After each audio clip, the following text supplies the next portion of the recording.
Y es momento, si me lo permite, de entablar la conversación con Ernesto Núñez, periodista, subdirector de información de Animal Político, para que nos platique de lo que estamos viendo, observando con los nombramientos de Claudia Sheinbaum.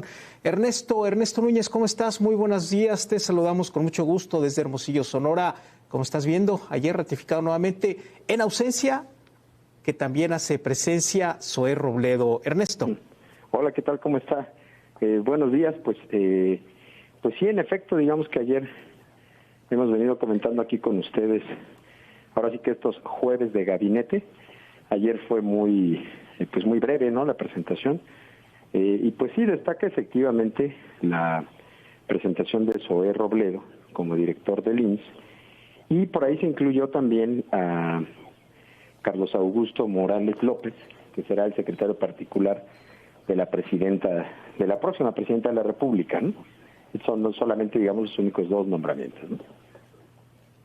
Ernesto, sí. Un colega tuyo, analista político, Mario Torres, señala que Claudia Sheinbaum es la presidenta o la presidenta electa en el México contemporáneo que concentra menos poder personal, ya que él considera, no sé si tú compartas esta opinión, Ernesto, que básicamente los nombramientos que está haciendo son, pues, porque hay otras personas atrás de estos nombramientos, personas que responden, quizá de momento, hasta que ella tome el poder absoluto, a otros jefes. No es su jefa, Claudia, son otros jefes los de estas personas. Lo comentamos la semana pasada por acá. De hecho, yo publiqué un texto al respecto, ¿no?, sobre que le puse a Claudia Sheinbaum, que también se publicó en Proyecto Puente, cambio y continuidad, continuidad y cambio. Es decir, está muy clara la continuidad con el hecho de que 9 personas del gabinete de López Obrador se hayan movido o permanecido en sus posiciones para continuar ahora en el sexenio de Claudia Sheinbaum en sus cargos. Pero yo no coincido con esa visión de este colega que mencionas, no lo he leído francamente, pero no coincido. Incluso me parece un poco, pues a mí no me cuadra mucho este discurso de hay un hombre atrás de Claudia, en fin, o sea, a mí no me gustan esos discursos francamente. Yo creo que cada una de las personas que se queda en el gabinete tiene una razón de permanencia, es decir, Rogelio Ramírez de la O para continuar con la política económica, Ariadna Montiel para continuar con los programas sociales, el Marat, el secretario de Trabajo, para continuar con el proyecto de Jóvenes Construyendo el Futuro, que son proyectos prioritarios y que, ojo, le han funcionado al gobierno. Entonces, si el gobierno es del mismo partido, es el mismo proyecto político, no tendríamos por qué estar reclamando en ese sentido o criticando que haya una continuidad. O sea, yo cuando digo que la continuidad está garantizada, no lo digo tanto como una crítica, sino como simplemente señalando algo que es un hecho objetivo. Va a haber continuidad, y Claudia Sheinbaum ha dicho, pues va a haber continuidad porque ese es el mandato de las urnas.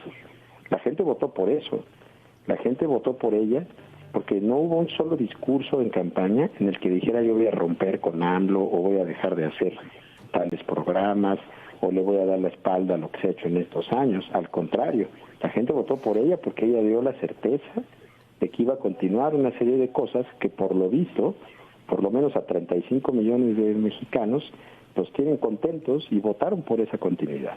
Entonces, reclamar que haya continuidad como una crítica me parece un poco absurdo. Ahora, lo que sí estamos todavía esperando es el cambio, es decir, porque ella, acuérdate que la divisa de campaña fue continuidad con cambio. La continuidad está muy clara, la agenda legislativa está muy clara, también la deja, digamos, López Obrador marcada con ese famoso plan C, y lo que estamos esperando es el cambio, es decir, cuáles son los cambios que va a haber, y yo creo que esos los iremos viendo poco a poco cuando se instale la legislatura en septiembre, pero sobre todo cuando Claudia Sheinbaum comience a gobernar ya, efectivamente ella, ya como presidenta, el 1 de octubre. Pero si de pronto se le exige a Claudia Sheinbaum un rompimiento, una separación, un cambio de estilo, que la verdad yo no entiendo de dónde surge esa exigencia, o sea, ¿por qué tendría que dejar de hacer cosas que le han funcionado a este gobierno para mantener cierta popularidad? La verdad es una parte que es muy curiosa. Y en uno de los nombramientos de ayer, o en el nombramiento de ayer, que es muy significativo, el de Zoé Robledo, es un poco lo mismo. A ver, este gobierno se equivocó tremendamente, y así lo han admitido, cuando crearon el INSABI a principios de 2019. Se reforma la Ley General de Salud, se reforma la Constitución, se deroga el Seguro Popular y se crea el INSABI. Y tan es un fracaso, bien la pandemia, el sector salud está muy mal parado, la pandemia nos agarra con un sector salud en crisis, con un cambio institucional que no se podía dar de la noche a la mañana, que era del esquema de Seguro Popular en INSABI, y tan es un fracaso que en 2022 se promueve un cambio, y en una reforma que se aprobó en 2023, recordarás, que se desaparece el INSABI y se crea el IMSS Bienestar.